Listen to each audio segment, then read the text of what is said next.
சத்குருவே சரணம். நல்ல இடம் இருக்குது, ஆனால் வீடு மட்டும் கட்டவே முடியல அப்படின்னு குறைப்பட்டுக்கிறவங்க நிறையா பேர் இந்த தொலைபேசியில் கேட்குறாங்க.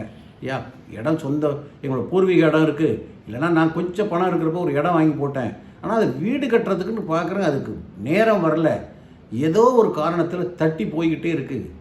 வீடு கட்டி அந்த வீட்டில் வாடகை வீட்டில் இருக்க அந்த வீட்டுக்கு சொந்த வீட்டுக்கு போகணுன்னு நினைக்கிறேன், முயற்சி பண்ணுறேன், ஆனால் முடியவே இல்லை அப்படின்னு நினைப்பவர்களுக்கு புதன் செவ்வாய் 4ஆம் இடத்தில் இருந்தாலும், லக்னாதிபதி நீச்சத்தில் இருந்தாலும், வளர்பிறை சந்திரனாக தேய்பிறை சந்திரனாக இருந்தாலும் இப்படிப்பட்ட ஒரு விஷயம் நடக்கும்.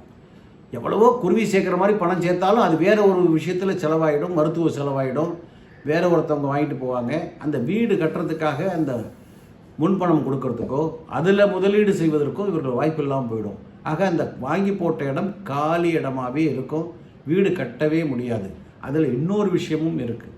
அந்த இடத்தில் இருக்கக்கூடிய அந்த நெகட்டிவிட்டி அது நல்ல பாசிட்டிவாக இருக்கா, உங்களுக்கு வைப்ரேஷன் இருக்கா, அந்த இடத்துல போய் நிற்கும் பொழுதே உங்களுக்கு நல்ல ஒரு காஸ்மிக் எனர்ஜி கிடைக்குதான்னு பாருங்கள். கண்டிப்பாக கிடைக்காது, அதில் நெகட்டிவ் வைப்ரேஷன் இருக்கும்.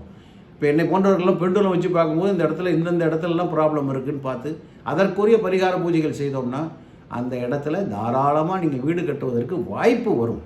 எங்கள் பணம் மட்டுமே வீடு கட்ட முடியாது, அந்த வாய்ப்புகள் வரணும். உங்களுக்கு சரி பண்ணிடலான்னு சொல்லி அதுக்கு பணத்தை ஒதுக்கிறதுக்கு தைரியம் வரணும், வீட்டில் உள்ளவர்கள்லாம் ஒத்துக்கணும், அப்படின்னு பல விஷயங்கள் இருக்குது. ஆக அந்த இடத்துல வீடு கட்டுவதற்கு வாய்ப்பை உண்டு செய்யக்கூடியது ஒன்று வாஸ்து, இன்னொன்று நான் சொன்ன ஜோதிட காரணங்கள். அதனால் காலி இடத்துல வீடு கட்டணும்னா அந்த இடத்துல உள்ள அந்த வைப்ரேஷன் எப்படி இருக்குன்னு அதை பார்த்துட்டு அதை சரி செய்து விட்டால் அந்த இடத்துல நீங்கள் தாராளமாக வீடு கட்டி கிரகப்பிரவேசம் செய்யலாம். இது கவனித்து யோசித்து மனைவியோட அப்பா அம்மாவோட உட்கார்ந்து பேசிட்டு இது உண்மைதானான்னு நினச்சிட்டு அதுக்கப்புறம் என்னை தொலைபேசியில் தொடர்பு கொள்ளுங்கள். சப்ஸ்கிரைப் பண்ணுங்கள். வணக்கம்.